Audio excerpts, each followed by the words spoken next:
Utah में रहने वाला एक मेडिकल स्टूडेंट और अनुभवी केब ड्राइवर को एक गुफा के अंदर जाना महंगा पड़ गया था। वीडियो में आगे बढ़ने से पहले मैं आपको बता दूं कि ये वीडियो आपको परेशान कर सकती है। जनरली यूएसए में हर साल थैंक्स गिविंग नाम का एक नेशनल हॉलीडे सेलिब्रेट किया जाता है और इसी मौके पर 26 साल का एक मेडिकल स्टूडेंट जॉन भी अपनी पत्नी एमली और बेटी लीज के साथ थैंक्स गिविंग सेलिब्रेट करने अपने घर वर्जीनिया से यूटा आया था। 24 नवंबर 2009 को यानी थैंक्स गिविंग से पहले जॉन और उसका भाई जोश और उसके कुछ दोस्त ने यूटा के एक फेमस गुफा नट्टी पुट्टी गुफा को एक्सप्लोर करने का प्लान बनाया। नट्टी पुट्टी गुफा एक नेचुरल और हाइड्रोथर्मल गुफा है, यानी कि ऐसी गुफा जो रॉक्स और जमीन से निकले गर्म पानी के मिनरल में नेचुरली डिजॉल्विंग और टनल्स बनाते हैं। ये केव्स अपने कई सारे नैरो टनल और टाइट स्पेसेस के लिए फेमस है। रात के करीब 8 बजे एक एक करके सब केव्स के अंदर इंटर करते हैं। अब यहाँ ध्यान देने वाली बात है कि इस गुफा की सिर्फ एक ही प्रवेश द्वार है, मतलब जिस रास्ते से आप अंदर जाएंगे उसी रास्ते से आपको बाहर भी आना है। अब जरा ध्यान से समझिएगा, ये है गुफा का प्रवेश मार्ग और यहाँ से आगे चलकर ये गुफा दो भाग में बढ़ जाता है, एक द बिग रूम की तरफ और दूसरा द बिग स्लाइड की तरफ। द बिग स्लाइड से आगे बढ़ने पर गुफा का ये वाला हिस्सा यानी कि बर्थ कनाल आगे दो ब्रांचेस में डिवाइड हो रहा है, लेफ्ट वाला साइड और राइट वाला साइड। और इन सभी को लेफ्ट वाले साइड में जाना था, लेकिन जॉन, जॉस और उसके दोस्त चले गए राइट वाले साइड में और यही जॉन की सबसे बड़ी गलती थी। इस जगह को एडपुस कहा जाता है, जो कि अपने नैरो और टाइट स्पेसेस की वजह से बहुत ज्यादा खतरनाक है। अब ये बात आपको समझ में आ गई होगी कि इस पैसेज का नाम बर्थ कनाल क्यों है, क्योंकि ये इतना ज्यादा नैरो और टाइट पैसेज है कि यहाँ से निकलना एक बर्थ प्रोसेस से कम नहीं है। खैर, 1 घंटे तक सब कुछ ठीक चल रहा था, लेकिन फिर जॉन, जॉस और उसके दोस्त ने सबसे डीप फेज बर्थ कनाल में जाने का फैसला लिया। अब यहाँ से असली चैलेंज स्टार्ट होता है। जॉन, जॉस और उसके दोस्त दो पार्ट में डिवाइड हो गए। जॉन ब्रदर का ग्रुप द बिग स्लाइड की तरफ चले जाते हैं। उनका सोचना था कि आगे जाकर एक बड़ा स्पेस है जहां से यू टर्न लेकर वापस आ सकते हैं, लेकिन वो लोग गलत थे। वो लोग केव्स को एक्सप्लोर करने लग जाते हैं। काफी समय बीत चुके थे, सब लोग बहुत ही ज्यादा एक्साइटेड थे। बिना सोचे समझे वो लोग बिग स्लाइड से होते हुए बर्थ कनाल की तरफ बढ़ने लगे। जॉस और उसके दोस्त जॉन को फॉलो कर रहे थे। जॉन धीरे धीरे पेट के बल रेंगता हुआ बर्थ कनाल की तरफ बढ़ता है। जनरली केवर्स अपने पैर आगे और सिर पीछे की तरफ रखते हैं, लेकिन John group upside down position में केव्स को एक्सप्लोर कर रहे थे। अब वो लोग को लगता है कि वो लोग सही जा रहे हैं, लेकिन गलती से वो लोग मोस्ट डेंजरस टर्न एडपुस के अंदर चले जाते हैं। जॉन के लिए वो टर्न एकदम अननोन था। जैसे जैसे जॉन आगे बढ़ता जा रहा था, रास्ता और भी पतला होते जा रहा था। जॉन इस उम्मीद में था कि शायद आगे जाके उसे कोई बड़ा स्पेस मिले ताकि वो लोग यू टर्न लेके वापस आ सके। हालांकि उसे रियलाइज हो चुका था कि उसका ये डिसीजन एकदम गलत था, लेकिन तब तक बहुत देर हो चुकी थी। जॉस और उसके दोस्त इस बात से एकदम अनजान थे कि जॉन ने रॉन्ग टर्न ले लिया है और वो लोग उसको फॉलो करते जा रहे थे। जॉन अब क्रॉक स्क्रू नाम की जगह तक पहुंच गया था।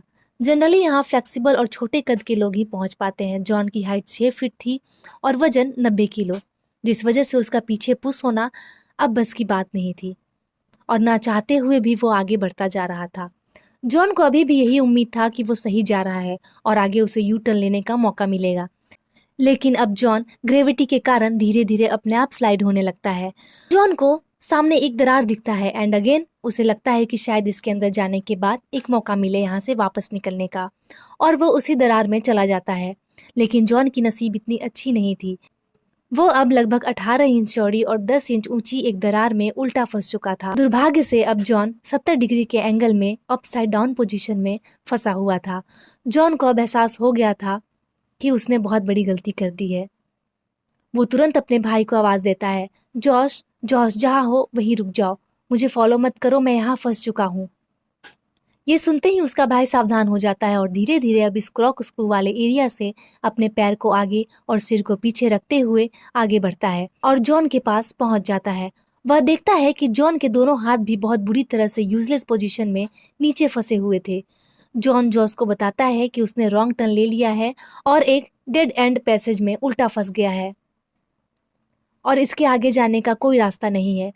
जॉस जॉन के पैर में अपना पैर फंसाकर बाहर निकालने की कोशिश कर रहा था, लेकिन वजन ज्यादा होने की वजह से वो फिर से वहीं फिसल जाता है। जॉन को निकालने के लिए कई बार कोशिश करता है, लेकिन ये इतना आसान नहीं था। जॉश अब फाइनली प्रोफेशनल हेल्प बुलाने की सोचता है और जॉन को बताकर वहां से निकल जाता है। प्रोफेशनल हेल्प के आने तक जॉन खुद को रिलैक्स एंड काम रखने की कोशिश करता है। फाइनली 1 घंटे बाद रेस्क्यूअर टीम नट्टी पुट्टी गुफा पहुंच जाती है। पहली रेस्क्यूअर थी सूजी मटोला। तुरंत सूजी को केव के अंदर भेजा गया। धीरे धीरे पेट के बल रेंगते हुए बर्थ कनाल की तरफ बढ़ती है। अब चूंकि सूजी की हाइट कम थी तो वो क्रॉक स्क्रू वाले एरिया को आसानी से पार कर लेती है। जॉन को फंसे हुए 3 घंटे से ज्यादा हो चुके थे। सूजी रात के करीब 12:30 बजे एडपुस के अंदर पहुंच जाती है। सूजी देख पाती है कि जॉन बहुत गंभीर हालत में सिर के बल ऐसे फंसा हुआ है कि सिर्फ उसका पैर दिखाई दे रहा है। वो कहती है, हाय जॉन, मेरा नाम सूजी है, क्या तुम ठीक हो? जॉन कहता है, हाय सूजी, थैंक यू सो मच आने के लिए। मुझे किसी भी हालत में बाहर निकलना है, प्लीज मेरी मदद करो।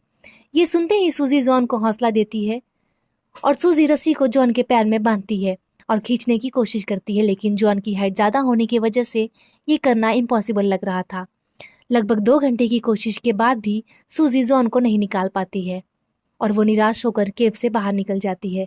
बाहर मौजूद रिस्क्यूअर प्लान बनाते हैं कि अब पुलिंग सिस्टम लगाया जाएगा। 5 साल पहले एक लड़का यहीं फंस गया था, तो उसे भी पुलिंग सिस्टम से ही निकाला गया था। तो रिस्क्यूअर को पूरी उम्मीद थी कि ये प्लान सफल रहेगा। अब वो लोग पुलिंग सिस्टम इंस्टॉल करने लग जाते हैं। टनल में स्पेस बहुत ही कम था, जिस वजह से बहुत समय लग रहा था। इस दौरान एक बचाव कर्मी 2 वे टेलीकॉम अरेंज करते हैं, जिसके थ्रू जॉन अपनी पत्नी एमिली से बात कर सके। गुफा के बाहर खड़ी एमिली जॉन को विश्वास दिलाती है कि वो जल्द ही बाहर आ जाएगा। जॉन में भी अब कॉन्फिडेंस आ जाता है।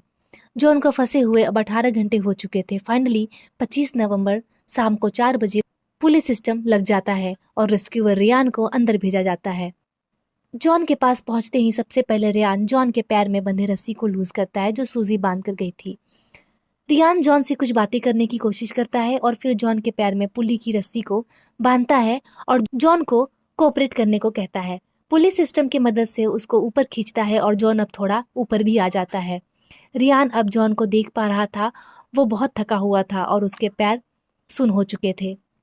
रियान जॉन को पीने के लिए एनर्जी ड्रिंक की ट्यूब देता है और फिर रेस्क्यू ऑपरेशन स्टार्ट कर देता है। जैसे ही जॉन को ऊपर खींचा जाता, उसका पैर गुफा के छत से टकरा जाता और अब जॉन के पैर में बहुत ही ज्यादा दर्द भी हो रहा था। इतनी कम जगह में उसके पैर को मोड़ना भी बहुत मुश्किल था। तो रियान सोचता है कि जॉन को निकालने का बस एक आखिरी तरीका है, उसके दोनों घुटने को तोड़ देना, जिससे उसका पैर आगे की तरफ मुड़ सके और उसे बाहर निकाला जा सके। रिस्क्यूअर रियान ये सब करने ही वाला था कि अचानक वो हुआ जो नहीं होना चाहिए था। पुल्ली का एक भाग रियान के चेहरे पर टूट कर गिर जाता है, जिससे वह बहुत ज्यादा जख्मी हो जाता है। इधर फिट एरिया में मौजूद क्रू टीम भी सिस्टम के फेल होने से गिर जाती है। रियान को तुरंत बाहर निकालकर उसे हॉस्पिटल भेज दिया जाता है। अब जॉन को फंसे हुए 19 घंटे से ज्यादा हो गए थे, यानी कि ह्यूमन बॉडी की अपसाइड डाउन पोजीशन की सर्वाइवल टाइम से काफी ज्यादा। 70 डिग्री में 19 घंटे तक फंसे रहने के कारण उसके ऑर्गन पर दबाव पड़ गया था और उसको सांस लेने में दिक्कत होने लगी। बाहर सब इसी इंतजार में थे कि जॉन कब वापस आए। अब जॉन के पिता देव उसके पास जाते हैं। वहां पहुंचने के बाद जॉन के पिता जॉन से बात करते हैं और उसे स्ट्रांग रहने को कहते हैं। काफी मुश्किलों के बाद एक बार फिर से पुलिस सिस्टम लगा दिया जाता है। देव जॉन को निकालने की पूरी कोशिश करता है, पर जगह इतना कम था कि वो खुद उसमें फंस जाता है और बाहर आने का फैसला करता है। इधर जॉन की हालत और खराब हो रही थी और अब आखिरी रिस्क्यूअर ब्रेंडन कालिश अंदर जाने का फैसला करते हैं। वो अपने साथ 2 वे टेलीकॉम सिस्टम लेकर जाते हैं, जिससे जॉन अपनी पत्नी एमिली से लगातार कांटेक्ट में रहे। ब्रेंडन वहां पहुंचते हैं और जॉन से बात करने की कोशिश करते हैं, पर जॉन का कोई रिस्पॉन्स नहीं आ रहा था। वो बात करने के हालात में बिल्कुल नहीं था। जॉन को ऐसी हालत में देखकर ब्रेंडन को शक हो जाता है कि जॉन अब अपना सेंस खो रहा है। ब्रेंडन बाहर निकलता है और एक पैरामेडिक स्टाफ को अंदर भेजता है। वो जॉन के पास जाके उसके पैर के टेम्परेचर को चेक करता है, लेकिन उसे कोई सेंसेशन फील नहीं होता।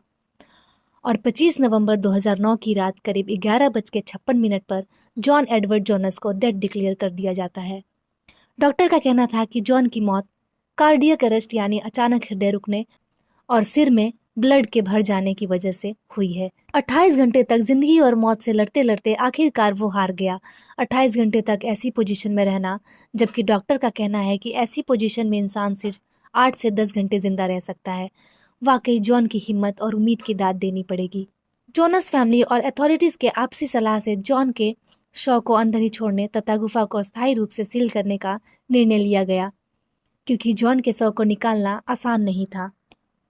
जिस गुफा में जॉन का शव पड़ा था, उसकी छत को विस्फोटकों का प्रयोग करके गिरा दिया गया था और कुछ दिनों बाद प्रवेश द्वार को कंक्रीट से हमेशा के लिए बंद कर दिया गया। जॉन एडवर्ड जोनस के केव स्ट्रगल और अनसक्सेसफुल रेस्क्यू की कहानी पर 2016 में एक मूवी बनाई गई थी जिसका नाम था द लास्ट डिसेंट।